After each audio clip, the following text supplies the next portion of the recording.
recorded live in Jacksonville, Florida. This is Trivial Warfare. More than just a pub quiz, Trivial Warfare is your gateway to a worldwide trivia community. Join your hosts, Jonathan. We just described Ric Flair as Neanderthal Man and Planet of the Apes. Chris. Yo, we going down to Sesame Street. That's your impression of hardcore rap? Carmela. That would irritate the hell out. I'm like, I just want my groceries. My ice cream is melting. Ben. 4 halogens in that list. Oh my God. You were like, it's not the halogens. I'm like, no, Ben, no. Those damn halogens got me again. And the rest of the Trivial Warfare Army for another week of fun and games. Now here's your host, Jonathan Oakes. Hello and welcome back to another episode of Trivial Warfare. We are the podcast that takes the pub quiz out of the pub and brings it home to you. My name is Jonathan and I am here today with Ben Young. Hello, Ben. Good morning. Good morning, sir. It's good to see you. Same here. Absolutely. We are joined today by Carmela Smith. Hello, Carmela. Hello, everyone. Welcome back. Great to see you. Thank you. We have 2 amazing guests today. First up, Brian Harris is here. Hey, Brian. Hi. Welcome back, my friend. It's good to be back. After a couple poor showings in Blitz, I'm ready to show my hand here. There we go. And Drew Grant is with us today. Hey, Drew. Hey, how are you doing, Jonathan? Doing great. We are glad you guys are here. Let's get to know you a little bit better. Brian, why don't you tell everybody where you're from, what you do, and something fun about yourself? My name is Brian Harris. People out here call me Barris. It's a portmanteau of my name.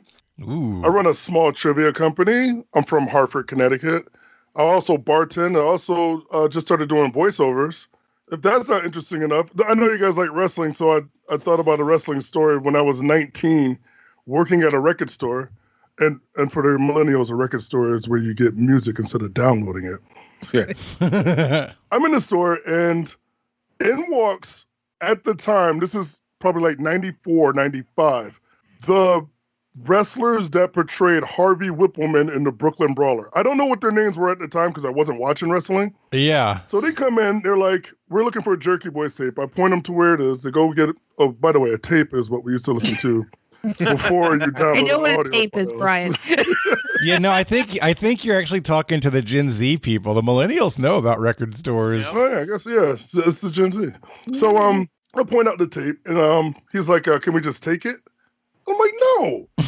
And he was like, well, ask your boss. So I asked my boss, Tom, who's sitting over here dipping tobacco in a cup, and he's like, it's up to you. So I'm like, no. Like, you're not going to It's up to you. Yeah, like, this is the kind of store I was working at. So I'm like, no, you can't take it. And they're like, we're going to get our buddy in here. He's going to be pissed. And I go along the whole thing, and I'm like, everyone knows how fake wrestling is. And they get, like, totally in character. You think it's fake? We're going to get Sid in here, blah, blah, blah. I'm like, go get whoever. I don't know who Sid is. A Grand Am rental car pulls up, honks a horn. He yells at him, this kid won't give us a tape, and he said wrestling's fake. In walks 6'10" Sid Vicious. Oh, God. With a tank top on. And I'm not a small dude. I am 6'4". Well, at the time I wasn't, but I'm 265 pounds. He comes up to me and says, tell me to my face wrestling's fake. I'm like, wrestling's fake. Picks me up like a baby. Like catches me in the air. And he's like, is it fake from up here? I'm like, no. So we end up giving him the $7 tape for free. Then he asked me what my name is. And I'm like, it's Brian. And he like gives me a noogie. He's like, Brian what? I'm like, Brian Harris. He was like, go to the Springfield Coliseum tonight. You'll have 4 tickets on will call, which was awesome. Great. So wow. I got my friends. We went up there. At first, they didn't see my name on the list, and they finally did. And we sat behind the announcers the entire time, watched the entire match. It was awesome. Wow, that's cool. I tell you, you got to watch out for those guys. They're typically roided up and have anger management issues. That was the first thing that went through my mind. And I mean, God rest his soul, I know he passed away, but he was a monster. Yeah. All right, that's a cool story. He got 4 tickets, and all he had to do was get assaulted. And I know, right? All right, Drew, tell everybody where you're from, what you do, and something fun about yourself. All right. My name is Drew Grant. I am from Boise, Idaho. I work with the corporate offices of a small but growing restaurant chain that is mainly situated in the western United States. But we've been talking Florida, so could be coming soon to a town near you. I could always use a new place to eat. And something interesting about myself. I celebrated 5 years sober in September, and pub trivia used to be a regular part of my routine. I was playing 3 or 4 times a week. I got sober, and obviously that wasn't the case anymore. And I had been making do with, thank God for Trivial Warfare and Complete the List and Sporkle and Learned League and, all of that. But I actually got back in and played my first game of pub trivia the day before Idaho issued its stay-at-home order. So I was like, yeah, I'm finally ready to get back in there, and not so much. You're like, just a taste. I got just a taste. Yes, I bet you dominated too. We did pretty. I've got. I went with my old teammates, and I am probably the weakest among them. Oh my God! Yeah, which tells you something. So, yeah, but it was actually great to be back in that environment. There is just that extra something when you're able to get back live. Yeah. Well, congratulations on your 5 years. Thank you. Absolutely. Well, it is going to be a great show today. I am super excited. This is going to be episode number 294, and we are going to start with Warm It Up, Chris. It's time to warm it up on Trivial Warfare today. And there's only one person who can warm it up for the TWA, and that's Chris. And sometimes Jonathan. And today's special treat, the part of Chris is actually going to be played by Brian. Brian, take it away. All right, so in my pub trivia, we do a warm it up very similar to yours. You can say I bid it.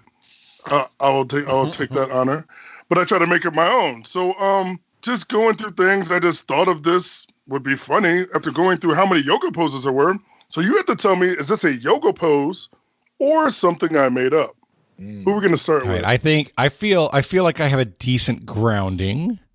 You could say I'm grounded in yoga. Huh? Oh, God. Yeah. You really stretch that one out. You could. Oh, I like that. You could, Jonathan, but would you really? We're going to start with Ben. All right. There we go. Yoga pose or not? Wind parade. Wind parade. Wind parade. Mm-hmm. I'm going to say not a yoga pose. It is a song by Donald Byrd. It is not a yoga pose. Yeah, it sounds like a lot of motion, and I know that you hold poses in yoga. That's why I picked it. Oh, nice. Like, move your arms back and forth. Flap! Flap for all you're worth. That's Pilates. You're not wrong. Carmela, you get banana. Banana. I need to see minions doing yoga now. I did yoga for a while. Let's say it's a yoga pose. It's like, you bend backwards in a certain way to look like a banana.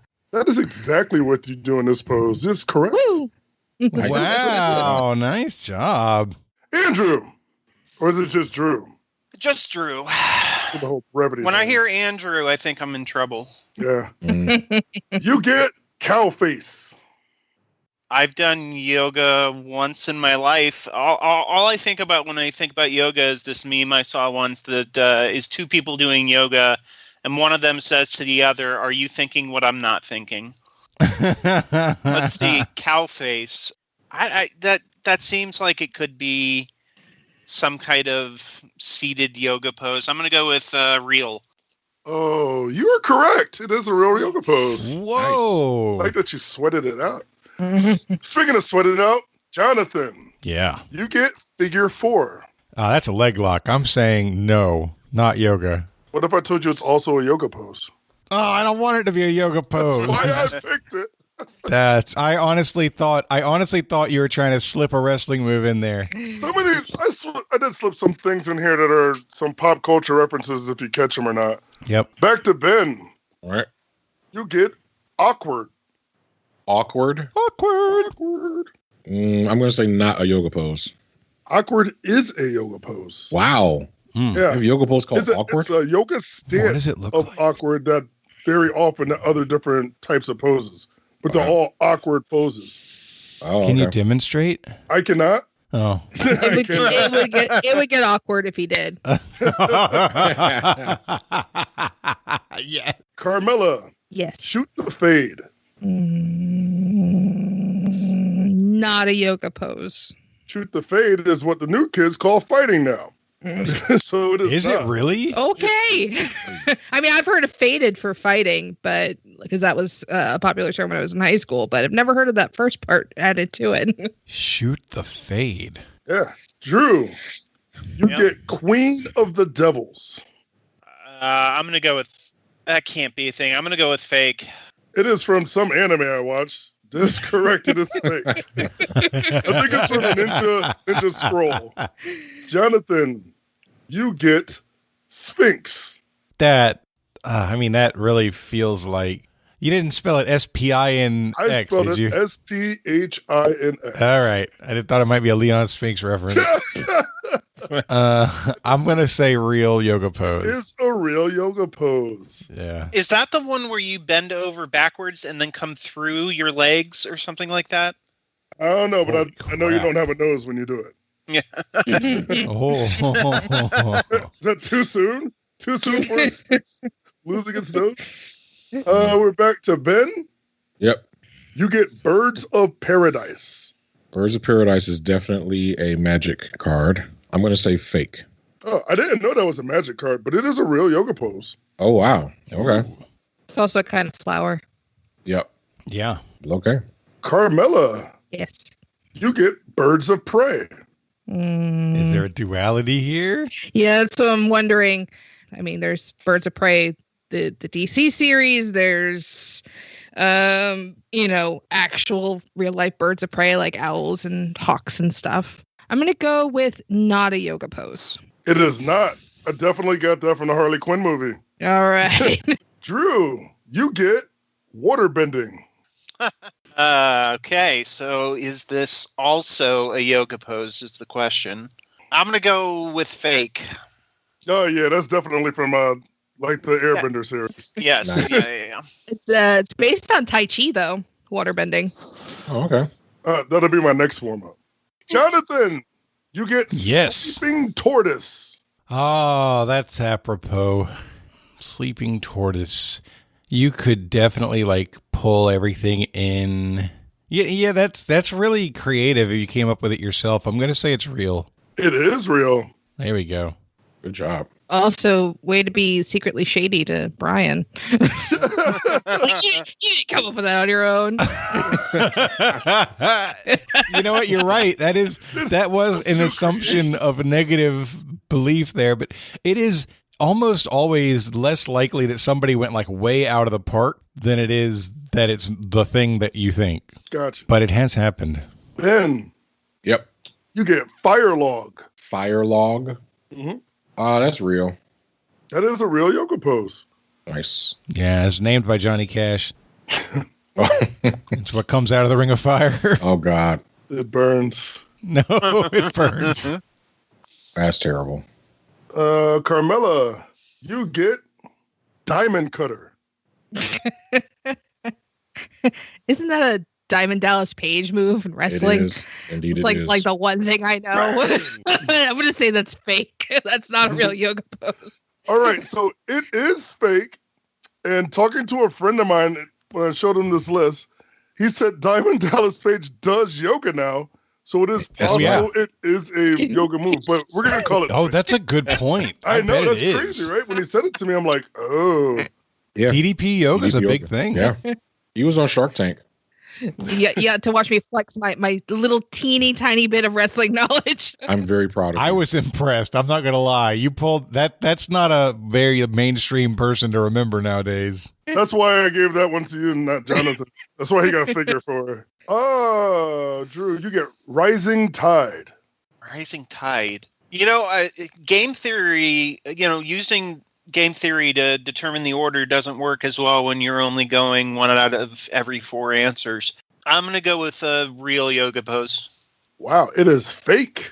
Mm. Don't even know where I came up with that one. And Jonathan.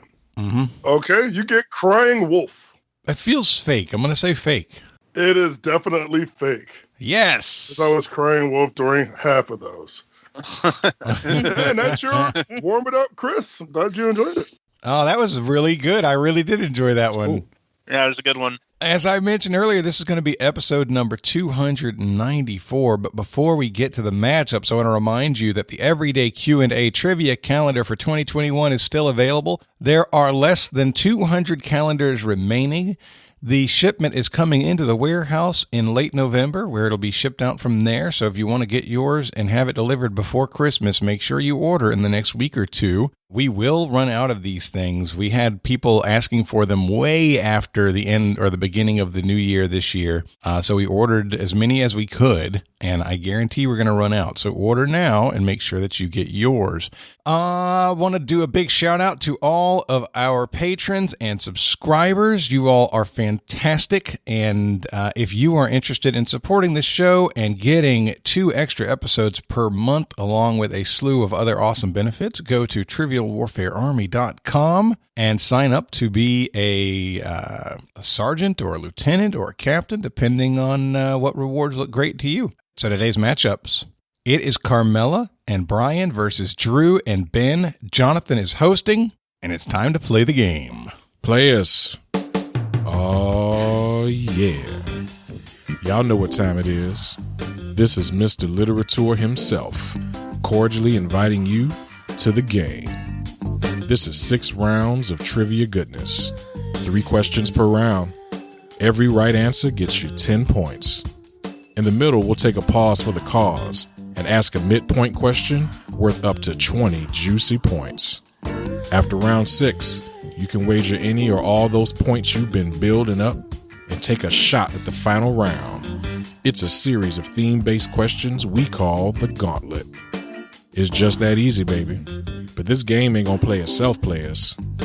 Let's get it on. Round 1. Question 1. Is everybody ready? Yep. Y'all ready for this? Your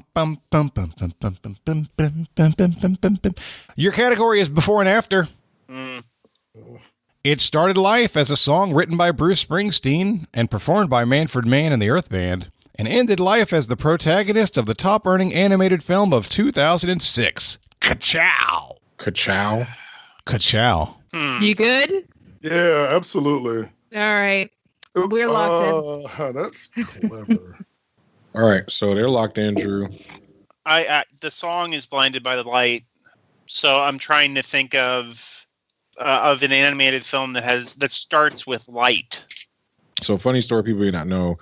One of the ways that I tried to reference years is who I was dating at the time. So that method doesn't work for me. Well, I'm a serial monogamous, so it's relevant. So 2006, let's see. I was transitioning from Tallahassee to Jacksonville in a complicated relationship at the time before I started dating my current wife. In 2006, I was transitioning from Jacksonville to Tallahassee. Oh, wow. She's like, Ben's coming? I'm out of here. Pass each other on I-10. 2006, big movies then. So this was around the time the Spider-Man movies, the Tobey Maguire Spider-Man movies were out. Yep. Battlestar Galactica series was. Guys, I want to volunteer to read the question again. Okay, please. Okay. It started life as a song written by Bruce Springsteen and performed by Manfred Mann and the Earth Band, and ended life as the protagonist of the top-earning animated film of 2006. Oh. Ka-chow. Protagonist. Oh, okay. That should change things, but I'm not sure it does for me. Are you sure? I got it. So, would that be too late for Cars? No. Lightning McQueen? Yeah, so it would be Blinded by the Lightning McQueen? Okay. Yeah, we can lock that in. Okay. All right. Yeah, that's the best I got. Okay. We'll lock that in. Carmela? My partner is probably one of the biggest Springsteen fans I know, so I instantly locked into Blinded by the Light. And I can't do a very good Owen Wilson, but that's definitely Lightning McQueen. So we said Blinded by the Lightning McQueen. Wow. Ka-chow! Yes, it is Blinded by the Lightning McQueen. Yeah, no, I read it again for you guys because not only were you missing that it was the protagonist I was asking for, but also the fact that it was animated. Because you started talking about those Spider-Man movies. No, I knew you were looking for he animated.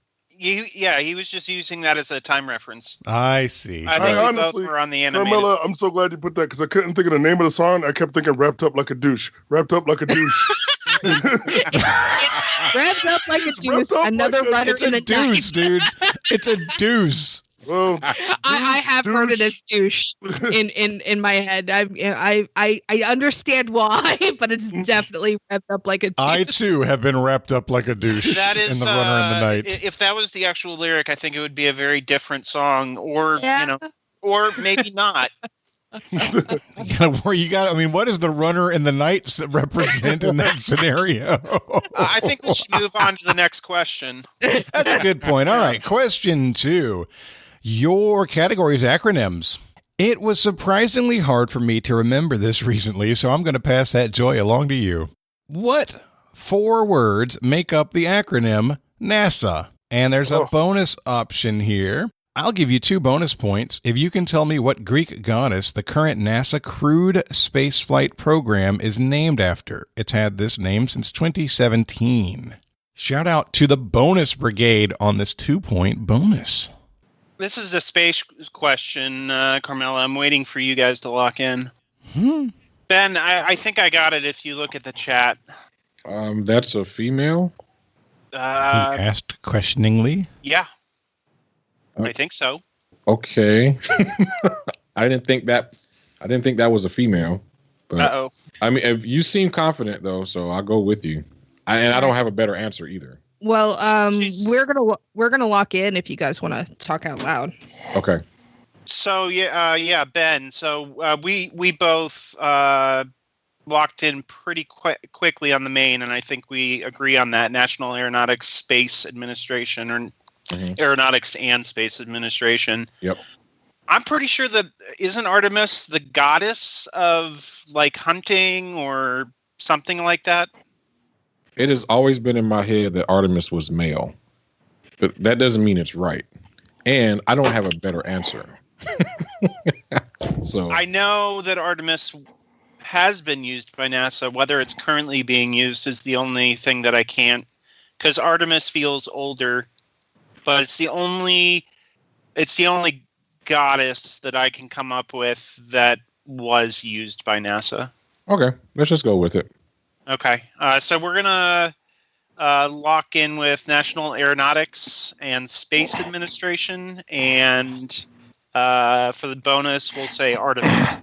All right, Carmela and Brian. So I can tell you that Artemis is a goddess. You probably heard it more male because of things like Artemis Fowl. There was a character named Artemis Gordon in Wild Wild West who's played by a man. Yeah, but we also went with Artemis. I was throwing out some Greek goddesses, and it triggered something for Brian. And so for the Artemis bonus, we're saying Artemis.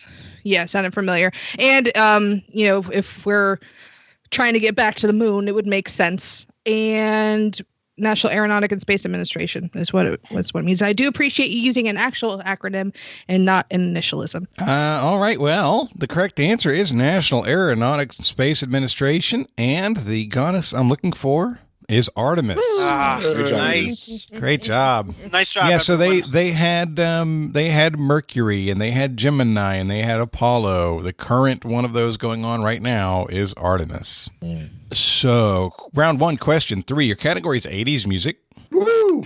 What quote-unquote bad girl had 42 hit singles on the U.S. Hot 100 in her lifetime, including She Works Hard for the Money that hit number 3 on the Hot 100 in 1983? Ben, I can lock in. Yeah. Go right ahead, Drew. All right. So let me write it down. Yeah, we're good. We're locked in. Yeah. Well, we could just say because the reason Brian The reason Brian and I are laughing is we wrote Donna Summer at the exact same time and sent it to each other. So we're logging in with Donna Summer. All right. Drew and Ben. Yeah. So this, I don't know. This is kind of immediate for me, and I'm sure you had it too, Ben. This type of question, but we said Donna Summer. Well, I didn't have it at all, but yes, it's fine. Correct answer is Donna Summer. Was she a bad girl? That's the name of the album. Bad Girls. Yeah, no, she had an album named Bad Girl. Okay. So yeah, I was shocked. I was running across different songs from the 80s, and I came on this one, which was a familiar song from my childhood. And I looked, it's like Donna Summer, because I associate Donna Summer with disco, obviously. And so the fact that she was making familiar pop hits in the 80s, that songs that I listened to regularly as a kid, I was like, that's so awesome. I didn't even know. Yeah. Yeah, at one point she had a string of #1 hits in the 70s that were all disco. Yeah. And then from my understanding, I believe she had got married and kind of like stopped, and then early 80s she came like right back. She was killing it. But if we're talking about disco, is Work Hard for the Money, is that really a stretch? It's not exactly a big pivot there. No, that's not a disco song. I listened to it the other day. That's not disco. Yeah, but It's pretty up-tempo for disco, yeah. It is, but I would say maybe it's a good transitional from disco to regular pop. Sure. Yeah. It's got elements. Yeah. Yep. All right. Well, at the end of the first round, scores 30-30. Everybody's doing great. Round 2, question 1. Your first category is history. It's the way. What is the common name of the French state that was led by Marshal Henri Philippe Pétain during World War II? It took its name from the name of the resort town that the government evacuated to from Paris. It's a real hard turn from from Donna Summer to this. Round 1 is over. You're mine now. Ben, if you don't know and you like what I have in the chat, then I'd say we lock that in. Okay. Sounds good to me. That's about as good as I'm going to get, Brian. Yeah. All right. We're going to lock in with what is assuredly the wrong answer, but we don't have anything better. But it's French. That's right. All right. At least they are French locked word. in. Okay. Ben and Drew, you can talk. I didn't have any idea. Drew was like, I don't know how you pronounce this. Vichy? Vichy. I never heard of it. I just started listing names of cities that I know in France. So I was like, Versailles, Marseille, end of list. He's like, Lesai. yeah. So Marseille is definitely a possibility, but I don't know if I'm just locking onto that because of the M. Marshall and Marseille. My gut, the first one that hit me immediately was Vichy, and it's one that was not the site of a battle in World War II, but was mentioned a lot. So, Okay. And I don't think Marseille was not. I don't think it was named after a resort. So I think I like Vichy more, but I don't know how much thunder you have. Oh, zero thunder, bro. I was listing cities. I'm at. Go with Vichy. All right, I'm at about 50%, but I think that's as good as we're going to do. So we'll lock in with Vichy. All right. Carmela and Brian. Do you think a Thunderbro is like a lifted Thunderbird? Oh. I'm just thinking about I think of it as like a Jersey Shore weightlifter guy with thunderbolts on his arm. Thunderbro. Thunderbro. Yeah, we didn't know. So I think I listed Saint-Tropez and Versailles.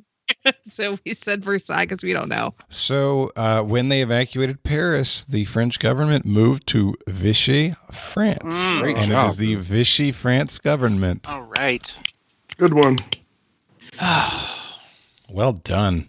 Round 2, question 2. Your category is the height of fashion. The British have been showing their style with hats for almost 500 years. It all started in 1571 when what monarch decreed that everyone over the age of 7 needed to wear a hat? Okay, we're locked in. All right. Brian and Carmela. So Henry VIII died, I think, in the 1540s.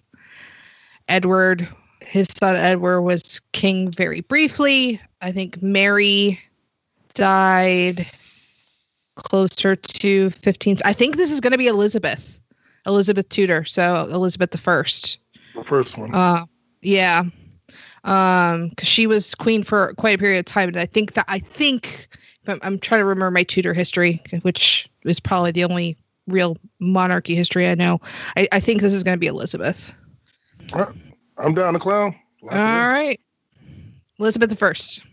Ben and Drew, what are you thinking? So I had no idea about the hat thing, but I just used the year, and it was going to be too late for Henry. I forgot about Mary in the middle, but we also locked in with Queen Elizabeth the First. Let them wear hats. The answer is Elizabeth the First. Hey, Good job. First lady. Our dialogue was like, okay, is this Henry VIII? The year seems right, unless I'm wrong. I know he was a famous hat wearer. Famously wore hats. Oh yes. I also know he liked to regulate how people look because he had that weird law about men wearing beards. It also liked to kill his wives. Well, that's true too. You know. Fun fact. not so fun fact. You cheat on me? Depending on your perspective. All right, round 2, question 3. Your category is current events. This question comes to us from Mark Watson, by the way. Thank you, Mark. Thanks, Mark. What tech company is partnering with retail giant Walmart to buy a 20% stake in the Beijing-based mobile video application TikTok? Oh. All right, Ben, if you're good with that, I have 90% Thunder. Okay. So we're locked in. Very cool. I don't know this. I remember hearing about this when they were saying they're going to ban TikTok, and they were trying to persuade some company to buy shares of it, so they are part owner. It's an American company to be part owner, and for some reason I thought it was Microsoft.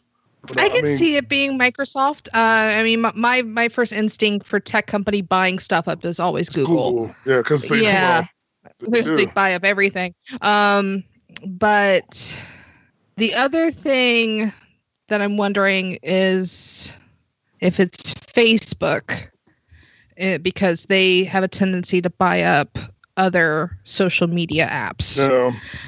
But Microsoft is not a bad way to go. They're pretty global, and I can see them partnering. So I'm good with Microsoft if we want to go that way. Yeah, we can lock that in. All right, we're going to say Microsoft. Ben and Drew. So I was pretty sure about this right away. So there was a long timeline between when TikTok was originally going to be banned, when Trump first mentioned it, and then I know Microsoft was in on the bidding process, and for a while it seemed like it was going to be Microsoft, but I'm pretty sure that eventually they landed the company that won the bid was Oracle. So we locked in with Oracle. Is that your answer? Yes, we elected with Oracle. That's the piece I was looking for. Sorry. The tech company that partnered with Walmart to buy a 20% stake is Oracle. Oh, good one. I would have never gotten to Oracle. At the end of the second round, the score is 60-40. Ben and Drew are in the lead. Round 3, question 1. Category is music and lit. Music is Thanks to Chuck Yu for this question. Chuck's actually coming on the next episode. Thanks, Chuck. Thanks, Chuck. Dan and Shay paired with Justin Bieber to release what song that debuted at number 4 on the top 100, and in doing so, became the highest charting non-holiday country song in the history of the chart. No word on whether or not the title was inspired by a concept espoused by Malcolm Gladwell. What? Oh, man. Okay, we're locked in. All right. Brian and Carmela. He's got a concept about being an expert at something, like what it takes to be an expert. Like you put in so much amount of time is like, what is it, 10,000 hours to become an expert at something? Oh, okay. Yeah, I've heard of this. Yeah. Okay. I'm trying to correlate that to a Bieber song, but Dan and Shay collaborated. I don't know who Dan and Shay are. I don't know country music at all. I know a lot of music, but I don't even know a Bieber song that would be country. Love Yourself was the closest I could think of it. I wouldn't associate Love Yourself with a Malcolm Gladwell concept. Yeah. And the fact that he said concept and not book title makes me want to think of like an idea as far as like 10,000 hours to become an expert versus, he has a book called Outliers. That's the only Gladwell concept I could think of. Do you want to just say like 10,000 hours is actually not a bad name for a song? Yeah, we can say that. All right. So I'm going to hope this is right. We're going to say 10,000 hours. Okay. Drew and Ben. All right. So I have a hilarious story for this. Oh, good. So when you read the question, I'm like, okay, I'm just tired of typing to Drew that I have no idea, because that's literally all I've been typing the time. So Drew is like, okay, I think this is some number of hours, right? He said, is it 1,000 hours? I was like, 10,000. I was like, I don't know. I was like, oh, wait a minute.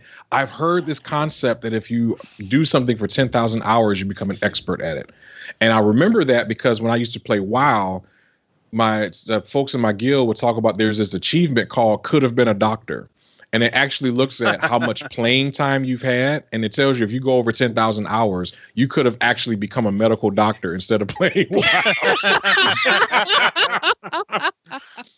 So I was like, I don't know if that's Gladwell, but I have heard that 10,000 hours before. So we locked in. And that locked in for me as well. And I don't know. I just don't think that Bieber has a song called Default to Truth. Well, if that's the case, if it takes 10,000 hours to be an expert, then I'm an expert at being a trash bag. Oh, so the answer to this question is 10,000 hours. Hey! Oh. Wow. Nice job, Ben. That's one of my three, Drew. That's one of my three. Thank you, Malcolm Gladwell. I wouldn't have got that any other way. I'm so impressed by both teams getting that. That was very cool. Okay, round 3, question 2. Your categories rest in peace. Hats off to Hall of Fame baseball player and well-respected broadcaster Joe Morgan, who passed away recently. Joe is known as the engine of the Big Red Machine in the 70s and won 2 MVP awards during that period. But Joe actually played more seasons for what team that was in the National League at the time? Here's the point where I tell you that I don't know about baseball. What if I told you I don't know about baseball? Honestly, even to the point where I have to really think if it's a National or American League team. Football and basketball, yeah, but can't hit a ball. But can you dodge a wrench? Dodge a wrench, you can dodge a ball. It's a bold strategy, Cotton. Yes. Just trying to throw any bit of logic I can in this. Yeah. We're locked in. All right. Ben and Drew. We knew that Morgan played for the Astros and the Athletics, and I think he played maybe for the Giants or the Mets. Anyways, we were focused around the Astros and the Athletics, and I thought that maybe the Athletics switched, but we both knew for sure that the Astros switched during the expansion in I don't know, what was it, the mid 2000s? Yeah, somewhere in there. And I feel like I can picture Morgan enough in an Astros uniform, more so than in Athletics, even though I'm pretty sure he played for them. So we I think we're comfortable with the Astros. Yep. Okay, Carmela and Brian. Well, we were not comfortable with our lock-in, but we locked in anyway. We picked St. Louis Cardinals. I honestly wasn't sure if they had switched leagues or if they were even a national team, but they do wear red. So that's clear. That is true. It is also true that Joe Morgan played 8 seasons with the Cincinnati Reds, but he had 10 seasons with the Houston Astros. All right. Good job. Baseball, you hurt me again. I didn't have so Drew had reference on like the teams he played for. I didn't know that who he played for. I got it off of the National League at the time. And so the only two That's exactly why that clue's in there. The only 2 teams I know that have recently switched since the 70s have switched conferences was the Brewers went from AL to NL in like the 90s, I think, and then the Astros went from NL to AL. Yep. 100% the right way to get there, Ben. I'm claiming that one too, Drew. That's 2 for me. I'll give it. Just for my own knowledge, I was like, are the Dodgers a national team or an American League team? National League. National. Okay. National. So I did name a National League team. I'm okay with that. That's actually pretty good. That's good. Round 3. Question 3. Your category is money, money, money. Money. Question comes to us from Jackie Lefevre. Thanks, Jackie. Thanks, Jackie. Thank you, Jackie. What woman with a musical first name became the first black person and first woman other than a British royal to appear alone on Canadian currency when she appeared on the $10 banknote in 2018? Do you need the first name here because it was part of the clue, Nope. Jonathan? No, I don't need the first name. Okay. I'm writing it down. We'll be locked in. All right, you're locked in? Yeah. Carmela and Brian. I'm honestly just trying to think of a musical first name for a black woman. Like Yeah, Harmony, Sonnet. the first Canadian I thought of that happens to be black is Drake, and I'm like, that's not it. That's only half an answer. Hey, listen, you thought of more black Canadians than I did. and it's I kind of hate my brain because all the Canadians I'm thinking about are men, and I'm like, no, that's not what I need. Yeah, I like, need lady same way. Canadians, And that's the musical Canadians. Ooh. Viola Davis. I mean, it's an instrument, but I don't think she's It's Canadian. musical, but I don't think she's Canadian. I don't think she's Canadian either. I need Stacy. I need my Canadian girlfriend to help me out. Carmela is communing with the universe, trying to get her friend's energy to flow into her body. Y'all should. This is amazing. You should see it happening. It's beautiful. She's gonna hear this, and we'll have to go back to the past to give me the answer. Time is a circle. It can happen. Maybe I'm just showing my my American ignorance, but I'm just like, I don't have any concept of what Canadian money looks like. I'm going totally off of like the musical name, but I can't even think of a person other than people I know in my life. A friend of mine named Harmony. Yeah, It's one of my favorite names, by the way. That's a leading candidate. If I had ever had a daughter, Harmony was a leading candidate for her name. Yeah. I mean, there's also Melody. Melody. Miss Melody from Boogie Down Productions? No, probably not. We can do Melody Courtney. She's a listener, and she's a teacher in New York. She would love that. That's close to Canada. I think it's her birthday. Her birthday was yesterday, I think. Yeah. Wow. Yeah. Yeah, I think you're right. Happy birthday, Melody. Belated, but by the time you Belated. hear this, but yes, happy birthday. Yeah. Let's pretend that today is yesterday and we were right on time. She'll never know. You want to just guess? Maybe Harmony McMaple Bacon? Yeah, I'm good with that. That's amazing. You know what? I'm into it. Let's do it. I wasn't ready for that. Harmony McMaple Bacon for the win. I almost want to ask Jonathan to award you points for that. Oh, man, that's good.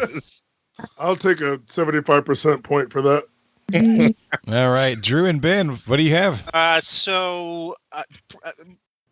wasn't positive that she was on Canadian currency, but it would make sense that they got to her in 2018 as, a lot of countries try to rectify our racial past.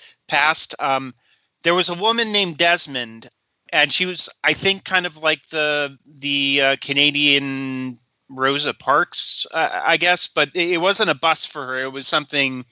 It was a seat in something public, like I don't know if it was a theater or what it was. Anyways, I thought her name was Vivian Desmond, but you said when the question was reread, I heard musical first name. And that keyed me around to perhaps it was Viola. That sounded right, too. So we locked in with Desmond. I think it was Viola Desmond. Your correct answer, Viola Desmond. Wow. I was close Really with Viola great job. Davis. Am I right, Jonathan? Was she kind of like she was a Rosa You're Parks very type? much on the money there. So here's what Wikipedia says in their summary. Viola Irene Desmond was a Canadian civil rights activist and businesswoman of Black Nova Scotian descent. In 1946, she challenged racial segregation at a cinema in New Glasgow, Nova Scotia, by refusing to leave a whites-only area of the Roseland Theatre. Yep. Cool. So she is indeed analogous to Rosa Parks. That's one strike against my Canadian black card. I have someone to read about. That's good.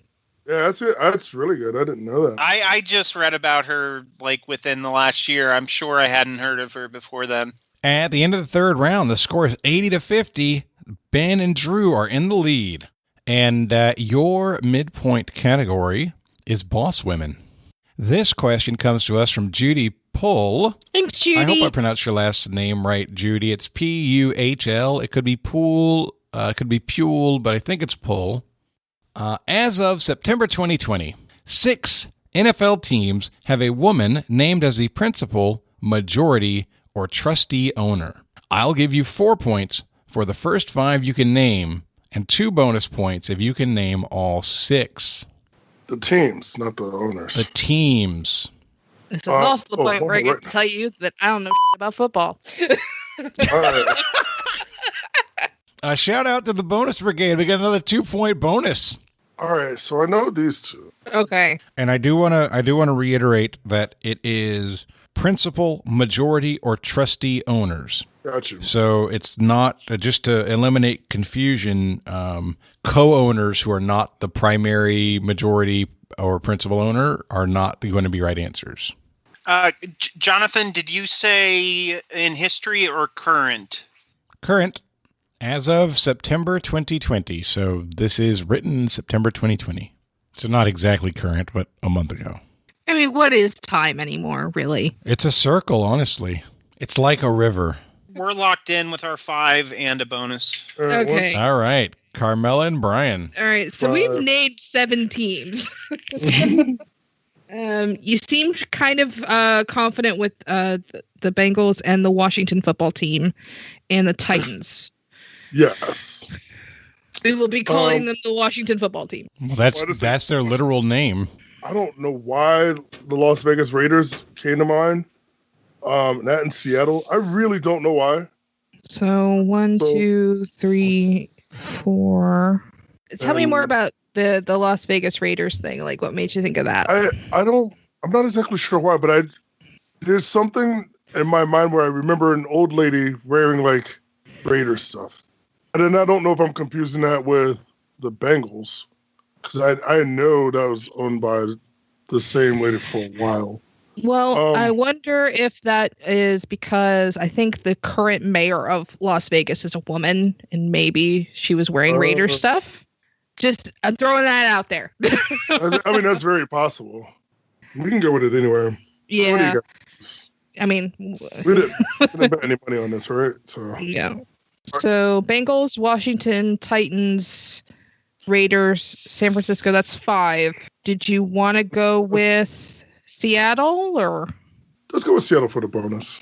So our answers are the Bengals, Washington football team, the Titans, the Raiders, the 49ers, and the Seahawks. So that's 6. That is 6 answers, I believe. Ben and Drew. So we were sure on, Ben was sure, obviously, on the Lions. He wasn't going to miss that one. And the Bills as well. And then I was sure on the Chiefs and the Bears. There's I think maybe the late wife, or I don't know if it's the late wife or the mother, but Virginia McCuskey. And then the Steelers, there's Pat Rooney, and then there's Patricia Rooney. The 6th one, we weren't sure. Something was, I know the Raiders had one, but they don't anymore.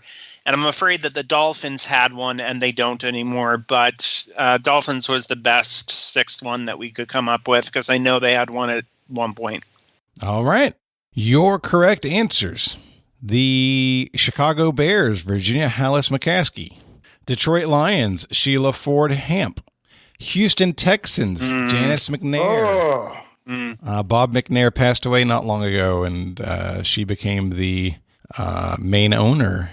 New Orleans Saints, Gail Benson. Same situation. Seattle Seahawks, Jody Allen. Wow. Used to be Bruce Allen, passed away as well. Tennessee Titans, Amy Adams Strunk. So that is the 6. Bears, Lions, Texans, Saints, Seahawks, Titans. A note here, Buffalo, Cleveland, Las Vegas, and San Francisco all have female co-owners listed. They're not primary, trustee, or principal owners. Oh, geez, I wasn't even... Okay. Woo, we got 2. All right. Both teams got 2. Yeah. Am I thinking of the Cincinnati Reds then? Marge Schott? Yeah, that's what I'm thinking of. I hate Ohio. Yeah, that's the Reds. I think she's passed away a long time ago. Well, All I knew is it wasn't the Jaguars because I know who owns the Jaguars, and that's it. And it's not the Raiders thing. That's Mark Davis. That's Al Davis's son. Yeah, he's the one with the really bad bowl. There was a female principal, Norma something, not Norma G. For the Raiders. Yeah, I don't believe so. It passed right from Al to Mark. It's family. Okay, I thought she was a principal of some kind. Yeah. At the end of the midpoint, the score is 98-58. Drew and Ben are in the lead. They have a perfect game almost. They have a perfect game in the main rounds. They lost it in the bonus. Come on, Jonathan. There you go. Yeah, well, you're not even playing against. Say it louder for the people in the back. Oh, actually, and I'm really bad at scorekeeping. Let me make another adjustment because both of you got the 2-point bonus for Artemis. So really, Carmela and Brian have 60, and Ben and Drew have 100. There we go. Now I feel good. 100-60. Hey, everybody. Before we move on to the second half of today's game, I want to let you know that today's show is sponsored by BetterHelp. Now, I'm super excited to be sponsored by BetterHelp this week. The reason is that BetterHelp is a counseling service. It's actually a service built to give you access to counselors who specialize in all types of different things. And you've heard probably 100 times over the years our folks at the end of the show mention, hey, mental health is important. Let's break the stigma of mental health. Get counseling. Talk to somebody. Find somebody who's right for you. That's exactly what BetterHelp does. And I think that's so important. You guys know that I see a counselor pretty regularly, and I have specific things. I have specific needs, specific topics I want to talk about.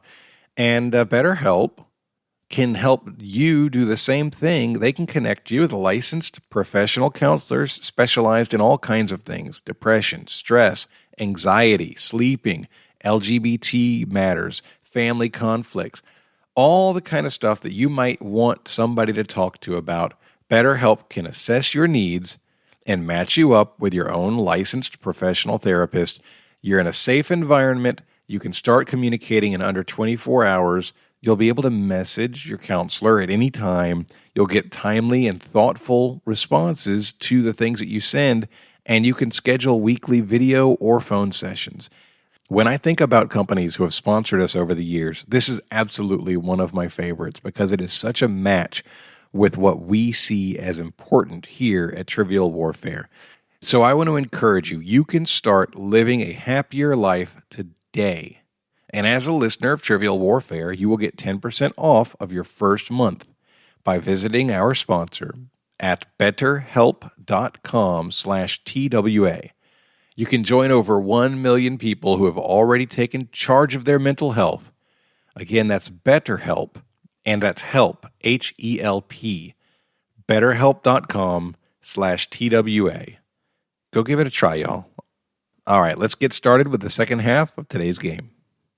All right, round 4, question 1. Your category is economics.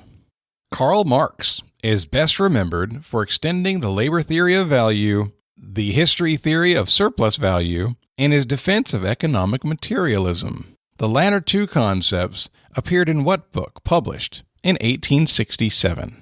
And best remembered from an economic sense, I should say. Okay. We're locked in. All right, Drew and Ben. It's all you, Drew. Well, I mean, you said 1867. I did. I think it's too late for. I think it's Das Kapital or Das Kapital. The materialism. I've read it in college, so 15 years ago. But I think that the defense of materialism was from that. If it was not from something else as well.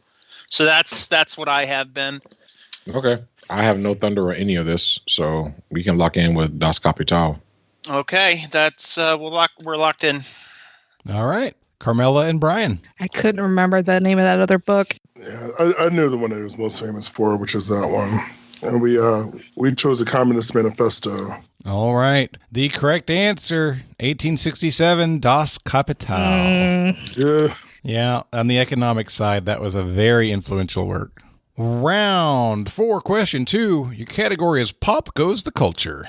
Cardi B recently filed for divorce from what member of Migos? Oh. The two were spotted kissing at a recent birthday party, though, so maybe all is not lost. Bonus. I got a bonus 2 points if you can name the other two members of Migos. I need both of them to get the 2, and you can't get partial. I got thunder on this. If you approve Trust that, me, Carmela. then we're good. I sent the first part to you already, and then I was trying to remember the other two guys. I know my Cardi B lore. That's hilarious. Finally, Yeah, I'm good. Thunder. That's good. I'm good. Okay, Ben, are you good with those? Sure. Let's do it. Both news offset right away, and then I know Quavo is one of the members, and I think Ben, I think the other one is. It's Take Something. I think it's Take Off, but it's Take Something. Does I'm anything not sure on his name. ring a bell? No. I mean, Takeoff doesn't sound familiar. Quavo definitely does. I know that's right. Do you have anything better than Take Off? No. So we should just go with that. It's going to be Take Something Else. I don't. I think the Takeoff and Offset. I don't think they're connected like that. I don't know. We can just lock in Takeoff. There's no point in us thinking about it. It's for the bonus. So yeah. So our main answer is Offset, wrong. and then our bonus is Quavo and Takeoff. Okay. Brian and Carmela. I was really hoping they talked themselves out of it.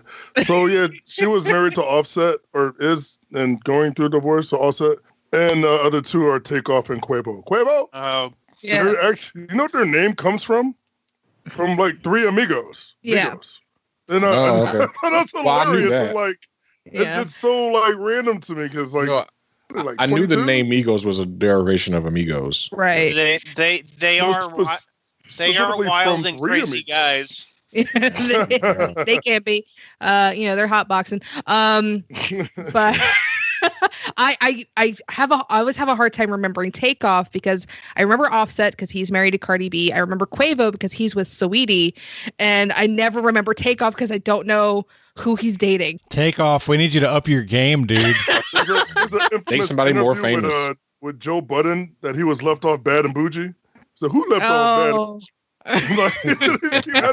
Because he really wasn't on it. He's just dancing in the video. Your correct answers are Offset, Quavo, and Takeoff. All right. Nice job. You got the 2-point bonus. Shout out to the bonus brigade. All right. Round 4, question 3. Your category is significant places. Thanks to Lisa Wolfish for this question. Thank you, Lisa. Which Smithsonian Museum opened on September 24th, 2016, making it the newest Smithsonian Museum? I didn't know there was more than one. There are lots and lots. And me and you both, Brian. I'm not even going to type. Can you repeat the years again? Yeah, there's only 1 year, 2016. Hold on, Drew. Just for clarification. Yeah. It's like, just for clarification, let me Google this. Yeah. Hold on, I'm almost done Googling, Drew. Yes, better answer than any. We're locked in. Did you look at my answer again? Yeah. I can't wait to hear this. It sounds like a legit institute. Cardi's House of Okurrr. It's amazing. I'm coffee. I'm all over the place. Yeah, I honestly I have no clue. If a city, I don't. I have no. I don't know. I'm with you and Ben. I'm like, there's more than one Smithsonian because I've never been to the Smithsonian. 2016. I just want to name a city, a random city. Sure. You're looking for the name of the museum. Oh wait, no, I knew that. Sorry. Just want to say the Cho. Sure. Cardi's House of Okurrr. That's our answer. Okay. All right. Wait a minute. How many R's are in your answer? 6. 6 R's. Okay. Oh God, no. Spelling counts, Wait, y'all. 7. Come on. 7 You got it. if one that's Okay. occurred. All right. Alright. Let's take it seriously. I wrote 5 R's in my answer. That's like Okurrr. It's not good enough. Including the R in Cardi. Yeah, it was within the question was within 1 R, right? How many R's? How many R's? That's great. All right, Drew and Ben. So I'm from Washington D.C. originally. I'm going to be a little ashamed if I get this one wrong. I did not know that. But I'm pretty sure the one that opened in 2014 was the National Museum of African American History and Culture. Spot on, word for word, correct answer. The National Museum of African American History and Culture. I visited this, but when I was in DC in 2017 or 2018, one of our listeners helped me get a ticket to go visit because it's one of those cases where there's a huge demand to go into this museum. At least at the time there was. A really, really powerful place. Really, really recommended place to visit if you get a chance, for sure. No, so Smithsonian's, there's a lot of them. Yeah. They're all over the city. Yeah. I can't remember how many. Drew, do you know? Is it like 15 or 20 or more? No, 14 currently. 14. It's 13 or 14, yeah. But like within that, there are like, they are divided into subsets. So there are some that are on the same campus or even in the same building that are considered 2 different museums. So like the Fossil Hall, the most recent thing I think was the Fossil Hall, or the revamped one anyways. And that's considered a separate museum from, so it's, like Air and Space is its own museum. So I'm not sure that there are actually like 13 or 14 different ones, but there's more than a few different buildings though, because you got to get a whole map to go. Oh yeah. But all of them are situated around the mall. The one that's furthest removed from the mall, I think, is the NASA one, and that's still within maybe 3 or 4 blocks off of Delaware. So. Mm-hmm. No, I've never been to Washington, D.C., despite being originally from Southern Virginia. It's worth a visit. It's good. Out of curiosity, would you have accepted African American history? Because that's what I came up with first, and then Ben gave me... It would have been a challenge. I probably would have if they didn't have a better answer. Okay. I thought our answer was great. I only knew the initialism because my wife... Yeah, thank you for that. My wife visited that museum a couple years back, and she brought me back a shirt that had the initialism on it. That's the only reason why I knew the letters, because I have a shirt. Nice. You made that easier for me as a host to not have to make the judgment call there. Sure. I'm claiming a half a point on that one, Drew. That's 2.5 for me now. I'll give it to you. All right. At the end of the 4th round, the score is 132-72. Ben and Drew are in a commanding position. Round 5, question 1, your category is television. And shout out to my mom for inspiring this question. Yay, Mom! Thank you. Now, Mother. she doesn't listen to the show. She'll never hear that she got a shout out, but she totally gets credit for this. Nice. Now I have to remember what she watches when she comes to visit. NCIS and Yeah, Fox that sounds like, is News. this an NCIS question? What former host of Password met Betty White when she was a guest celebrity on the show and was absolutely smitten? The two went on to marry and were married for 18 years until his death in 1981. I'm 100%, Ben. I'll send it to you. Okay, lock it in, bro. I have his face. Oh my god. I I All right, so Drew and Ben are locked in. Well, I'm writing it down. Hold on. You trust me, Ben? Yeah, 100%. Okay. All right. So I do know that she was married to a game show host. Yeah, I said that in the question. I know. I knew. Everybody knows that. Shut up, Jonathan. I don't know a lot of old game show stuff. I do, but all the names that are coming to my mind, it's not Wink Martindale. It's not Monty Hall. It's not. I know who Monty Hall is. Somebody with a skinny microphone and a brown suit. That's the 70s. I can't even think of the name. Pat, David, Roddy. Who the hell's Roddy? Nah, that's from Price is Right. Yeah, he was the answer. Come on down. He always wore like the sequin jacket. No, don't get me off focus. Focus, please. Focus, Brian. In my head, there's a D sound in the name. D. Like maybe Dean. Dean Martin. Dean Hall. I really don't want to waste time because Do you want to just throw out a last name and hope that it's, in the ballpark? I mean, they would just throw out the last name, Dean. Dean? Okay. Yeah. So, Dean. All right. And Drew and Ben. So for at least 3 or 4 years of my young life, my routine of TV before I was forced to do homework was watching 2 episodes of Scrubs on Comedy Central at 5, 2 episodes of Family Feud on the Game Show Network, which I was in love with, at 6, and then at 7, back-to-back were the Match Game and then Pyramid. And so it's Gene Rayburn for Match Game, and for Pyramid, you were right. It had a D name in it. It's Al Ludden. Just Ludden locked in with. Correct answer is Alan Ludden. Yeah, I wouldn't have got that.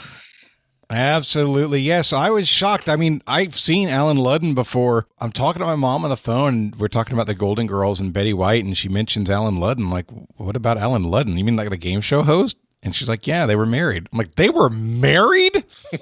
And it's like literally, so Betty White, who I don't know if you've ever watched the old game shows, she used to appear on a lot of game shows and stunning. She's like, yeah, he fell in love with her when she was guesting on the show he was hosting. I'm like, that is so romantic.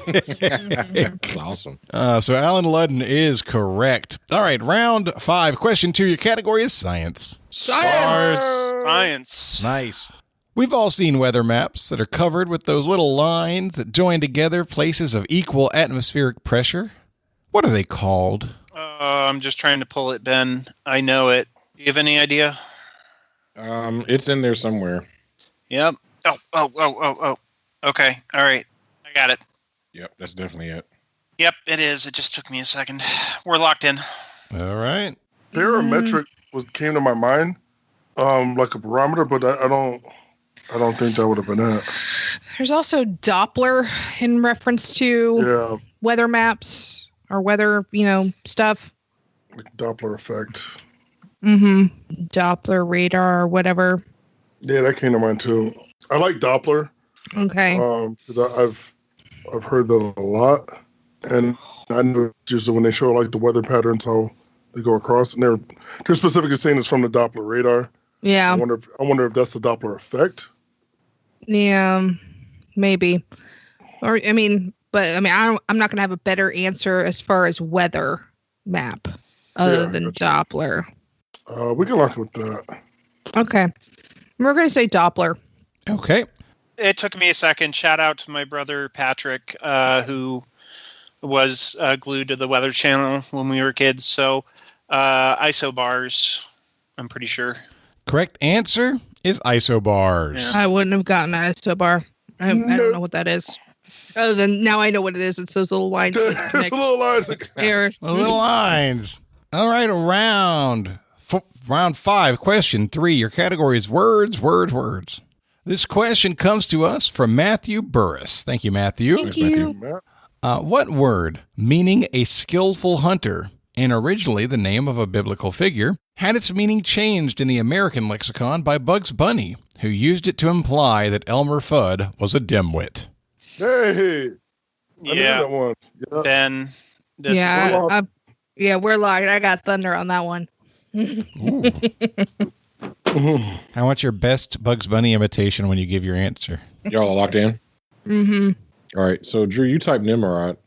Definitely biblical character. Definitely got a meaning change.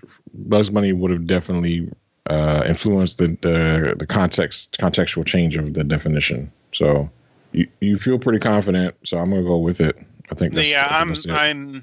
I'm 100%. That's Oh, definitely okay. it. Yeah, All right. that's We're that's locked it. in then. Okay. Yeah. So He was just humoring you. we're rocking. Yeah. He's like, no, I'm rocking with 100%. Nimrod. You could have just said that first, Drew. You don't have to debate it. I'm sure. All right, Brian and Carmela. I can't do that like effective Oh, no. Brooklyn accent. You Nimrod. What a maroon. But yeah, we also went with Nimrod. It's something I've read actually fairly recently because I think I did a words type category last time, and I think Nimrod was one of the things I was looking up. So, yep. Great. Correct answer. What a Nimrod. Correct answer is Nimrod. And we are at the end of the fifth round. Ben and Drew are taking it to the house. Ugh. It's 162 to 82. They could stop. That'd be great. They haven't missed a question in regular play yet. The only points they've missed are bonuses or midpoints. So you're I just saying there want is you a to know. chance. Drew is driving the train. I'm in like row 17. Okay. I am under the train currently. Yeah, And I mean, it's not like I write easy games. I'm definitely in that This is cow catcher. impressive. No, right? you hit me in that round alone. You hit me in two things that are burned into my memory from childhood. So Seems like there's more than two things burned into your memory. Pretty much everything is burned into your memory. I want to reemphasize this because I think we missed how funny it was when Carmela said, I'm definitely in that cow catcher. That was hilarious. All right, so the score is 162 to 82 going into round 6, and your round 6 question 1 category is pick a path. I'm going to give you 3 short clues, and you're going to tell me what answer fits all 3 clues. It's a pre-snap formation in NFL football. It's a 1965 number 1 hit by Junior Walker in the All-Stars, and it's a method of consuming a beverage quickly. What is it? Oh. we're locked in. We're locked in. Oh, do you want a 3, 2, 1? Yeah. Sure. Ben, go ahead. All right. I'll count. Yeah. 3, 2, 1. Shotgun. Shotgun. Nice. Correct answer is shotgun. It wasn't until you got to the beer and I was like, oh, because I've done that. Like Nickelback. I'm not going to lie. I had heard of shotgunning a drink, but I had to double check. I had to look it up to make sure I knew what it was for this question. Yeah. And so apparently it's jabbing a hole in the bottom of a beer can, putting your mouth to it, and then opening the top so that there's no air coming through the part you're drinking. So it's all coming out more quickly. And I'm like, that's what shotgunning something is? I had no idea. Yeah. Do not recommend, but I've done it. Wow. I only got it from the first and third clue. What was the second clue again? Junior Walker 1965 number 1 hit by Junior Walker in the All-Stars. Yeah, I wasn't getting that. Shotgun. You know what's funny? Shotgun. Oh, okay. This question started as a question about Junior Walker in the All-Stars, but I couldn't find a way to make it accessible enough to do it alone, so I ended up changing it around. Okay, question 2 in round 6. Your category is the color purple. The color purple has long been considered an elite color tied heavily to royalty. The reason for this is that the dye used, a dye called Tyrian purple, required more than 9,000 of what creature in order to produce a single gram? I've got this. I'm sending it to you, Ben. Okay. I was hoping you were going to ask about the movie. Well, the highly book, at disappointed. least. Or the book, yeah. Although, What animal? Can you spell Tyrian? 9,000. Tyrain. Oh, not like Lannister. Close, though. Tyrion has an O in it. And Tywin has a crossbow arrow in him.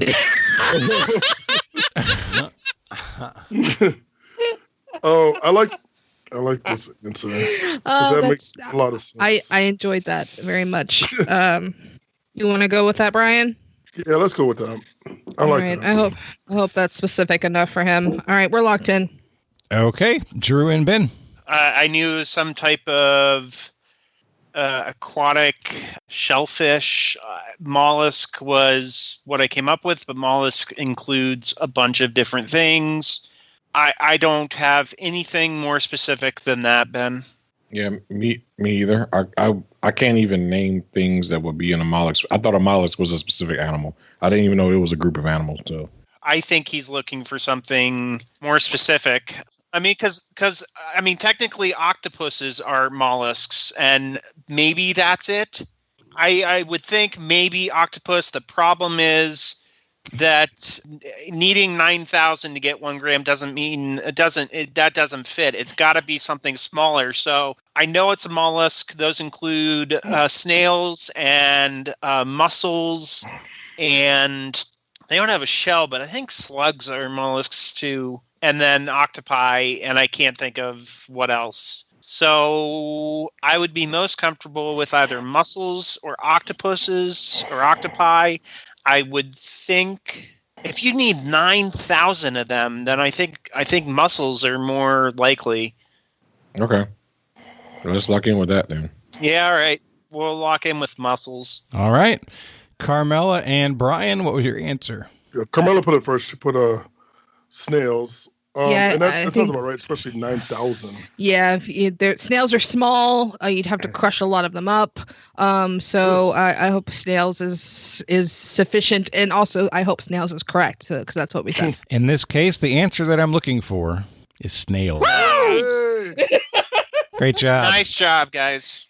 I was around it, but I couldn't get there. You said snails. I said it. For some reason, I was thinking something aquatic. The reason that I knew you were asking about mollusks when you asked about the class, and when I researched it, I looked and saw mollusks on some sites, but I saw and confirmed snails on multiple other places, and I knew I wanted the detail, not the high level. Yep. Nice job, guys. Thank you. That was really great. All right, round 6, question 3. Your category is jazz hands. Jazz hands. Jazz hands. This question was inspired by Susie Becker. Thank you, Susie. Thank you, Susie. Despite facing competition from all-time classics like Blonde on Blonde, Pet Sounds, and Revolver, Whipped Cream and Other Delights by what California jazz band was the best-selling album for 1966? You said the best-selling album? The best-selling album for 1966. Oh, boy, I'm halfway there. Are you living on a prayer? No, he's from New Jersey. Oh. Ben, I need you. I got it most of the way. I just can't. Yeah, I'm struggling too, but we'll see if we can back into it somehow. Every day I'm struggling. This really feels like a you know it or you don't kind of question, which makes sense for the 6th round. But I'm like, I got no through line for this. Let's just do that, Drew. Yeah, I'm with you. Okay, we'll go ahead and lock in. Yeah, we had really no clue. The only jazz bands I know are more modern, and I don't even know that many. But I was thinking like maybe somebody joined up with them, so like Harold Melvin and the Blue Notes, which is really like R&B. Yeah, I was gonna just say the Blue Notes, but I don't know. Yeah, I don't know this. There's not a whole lot of clues in there to help me out. So I'm cool with going with the Blue Notes, just so we have an answer that is at least a jazz band. And we could just go with that and hope that, we do okay on the gauntlet. I really don't know. Yeah. All right. So you just want to go with that? Yeah, that's fine. All right. We're going with the Blue Notes. All right. Drew and Ben. I'll give you our answer, and then if you needed more information, then just ask, I guess. I know what was clean in my mind was the Tijuana Brass, so that's what we're locking in with. Do you need more information? Sure do. I was telling Ben that I think Albert is a name connected with it. I started moving it towards the last name. I think the first name, I don't know. I think it might be Herb. Herb, Albert, and the Tijuana Brass. That's not. I'm close, but that's not it. That's definitely You know what? a band. That's definitely. I'm gonna accept the answer. The correct answer is Herb Alpert and the Tijuana Brass. Alpert with a P. Did you say Albert or Alpert? I said Bert. I said with a B. Okay, it is Herb Alpert and the Tijuana Brass. I told you, Ben. I was most of the way there, and I just. Yeah, no, it's okay, man. I mean, you got it 98% correct. I mean, You really did. And the California connection there, obviously, the Tijuana Brass helps you get there. Yep. This album cover features a beautiful young woman who is dressed in a mock wedding dress made out of whipped cream, which might have contributed to their record sales. On a green background, right? On a green background, remember, yes. I can picture it. I just couldn't get the. Okay. All right. At the end of the sixth round, the score is 172 to 102. Ben and Drew have a lead, but it is not insurmountable. Your category for the gauntlet is The Plays the Thing. The Plays the Thing. Each team will work together to figure out their wager, and they will lock that in without telling me what it is. All right, our wager's locked in. Okie dokie. you said 172 to 102 is the scores, right? It's 172 to 102. Okay, so you good with that, Ben? Yeah. Yep. All right, we're I'm writing it down. We're locked in. Our wagers locked in. All right, let's get ourselves to some questions. In your gauntlet, question 1, The Plays the Thing. The Plays the Thing is the name of a quest in what video game series that debuted in 2007 and includes characters named Triss and Dandelion? Oh. Yeah, that's about right, Ben. Time-wise. I remember that the character name, and I think I remember the quest. So, yeah, that's the one. All right, our answer's locked in. And our answer is also locked in. Okay. Question 2 in your gauntlet. The breakdown of the marriage of George and Martha and their withering one-liners takes center stage in what 1962 play by Edward Albee? What was the year? 62. 1962. Okay. Our answer's locked in. Oh. That's the only thing that comes up for me when I think of Edward Albee. Okay. I don't know the year, though, but, I mean, the year could be right. Yeah, let's go with that. All right. Our answer's locked in. Question 3. The play is the nickname of a famously memorable play between the Stanford Cardinal and the California Golden Bears in that year. Cannot be right. I think I transposed a number. I believe it is 1982. I will double check that. Between the Stanford Cardinal and the California Golden Bears in 1982 that led to the broadcaster to yell what famous phrase? I'm looking for the heart of the phrase. I will be lenient if you don't have it perfect. We got this. Yeah? Yeah. The year was 1982, just to be clear. I typed 1892 because of fingers. Yeah, our answer's locked in. All right. And we are also locked in.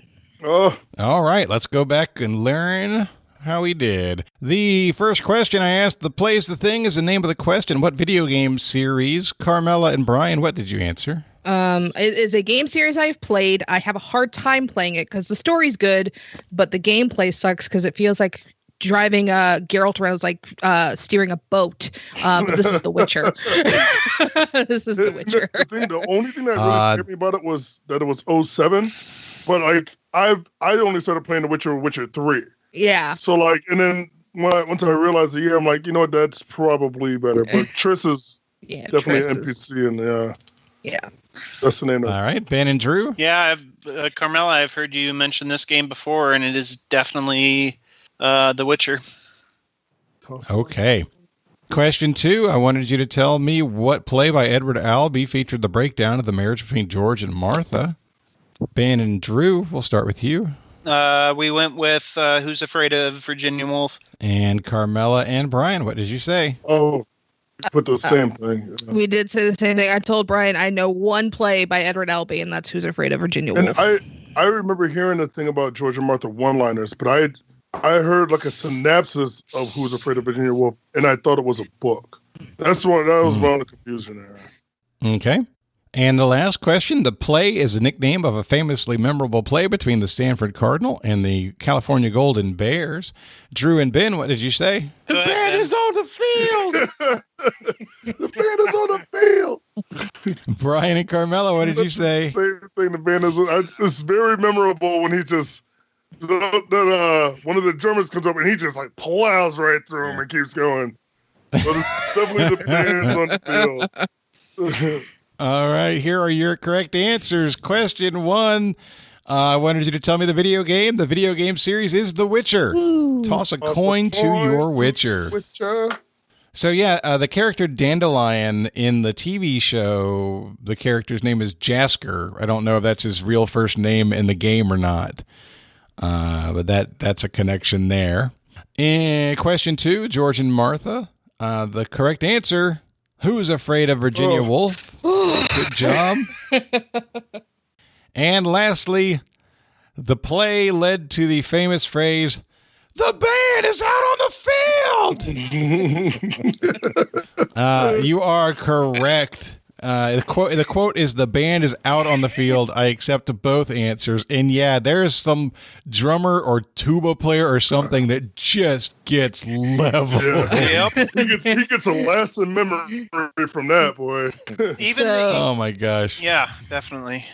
The voice you just did, Jonathan, with the bands on the field reminded me. I'm watching a show. It's an actual play D&D show called Dimension 20, and the season that they're on, there's a. Yeah, I love that show. So I'm watching Crown of Candy right now. So there's a murderous gingerbread man named Swifty, and he has a very similar voice. I plan on watching Dimension 20 not too long from now. I've been going through NADPOD, and I'm literally on episode 98 out of 100 from the first campaign. I really, really enjoy that stuff. I watched a show that Caldwell, who's one of the players on NADPOD, started called Drawfee, and it's hilarious. I love everything that they do. Very cool. Very cool. Well, everybody got everything right. Great finish. Great gauntlet. We're going to find out what our scores are at the end of the game. Carmela and Brian, what did you wager? I heard the play's a thing, and I was like, going to be my main man, Billy Shakes. So I was like, yeah. So I was like, let's just bet everything. Fast one. And then none of it had to do with Shakespeare, but we did bet everything. We bet everything. We bet 102. And you finish with 204 points to take a 204 to 172 lead. That means Drew and Ben, you need to have wagered 32 or more in order to tie or win. What was your wager? So Drew was like, "Ben, help me out with wagering." And I said, I always start with considering what the range of a reasonable bet would be. In this case, it's 0 to 33. And since the range is so small, there's no difference. Let's just bet 33. So that's what we did. You bet 33, so your finishing score is going to be 205 to 204. It is a 1-point victory for Ben and Drew. Nice game, It guys. looks so much better on paper that we lost by 1 point. It looks so much better. Doesn't matter great performance. how we did during the rest of the game. We only lost by 1. It's good for me. Honestly, when Jonathan's hosting, 100 points is a very good score. Yeah. And he's hosting. 172 points is an even better score. Holy crap, y'all. That's because I have a trivia deity for a partner. That's why. I would not have gotten the whole gauntlet if it wasn't for Brian, though, because I had no idea what you were talking about with the bands on the field. Like, I don't know what this is. That's worth a watch on YouTube. That's an iconic because he thing. thinks he is sure that the play is over. Everybody thinks the play is over after the second lateral. Right. Yeah.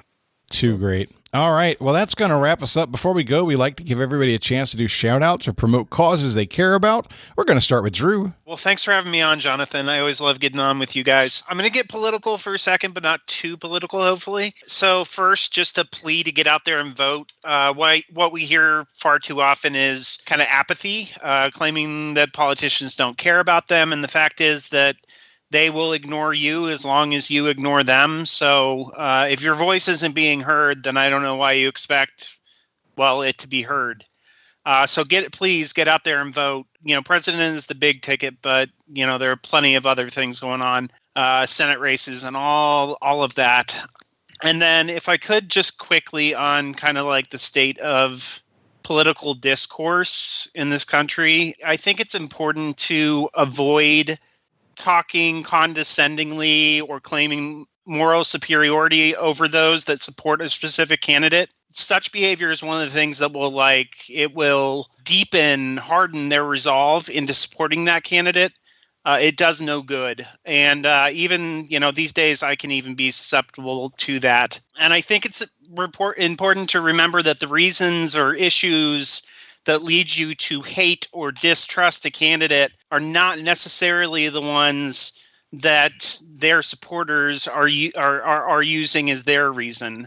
Those things don't always overlap. And the political candidates I've supported in my life don't necessarily tick off all of my boxes all the time. I can't really assume that the case would be different for anybody else. I guess I would preach a little bit of love and tolerance when it comes to our political discourse. That's all I got. All right. Thank you, Drew. Brian, you're up. Yeah, I was going to touch on the exact same thing. I'm not sure when this will be aired, but we are very close to time to vote. And right now is a time where the voice needs to be heard. People need to get out there and make sure you're voting. Also, just to state that we're in, it's very, very important to me, myself. I run a small business, and I know a lot of people run small business, and I live in a small state. So supporting local is always a good way to go. It helps build your community. It helps build your base. And it does something for the actual people that are around you. So try to support local as much as possible, whether it be, just a small restaurant or going to bar trivia or buying a T-shirt from somebody you went to high school with. That's where I got this from. It's my Soul Glow T-shirt. Nice. Friend Cammy made. But yeah, definitely try to support local and love each other. It's so easy to do it. So much easier to love than hate. Outstanding. All right, well, that is going to wrap us up. So for Brian, for Drew, for Ben, and for Carmela, my name is Jonathan, and this has been another episode of Trivial Warfare, where it's not just trivia, it's war. Bye, everybody. Oh, and don't forget triviacalendar.net. Go pick up your calendar. Okay, bye for real. Bye. Thanks for listening to Trivial Warfare. Be sure to check out the revamped trivialwarfare.com as your one-stop shop to submit questions, join the community, and get access to over 150 archived episodes. Warm It Up was written and performed by Matthew Stevens. This episode was edited and produced by me, Joel Sharpton. For help with your podcast, visit propodcastingservices.com.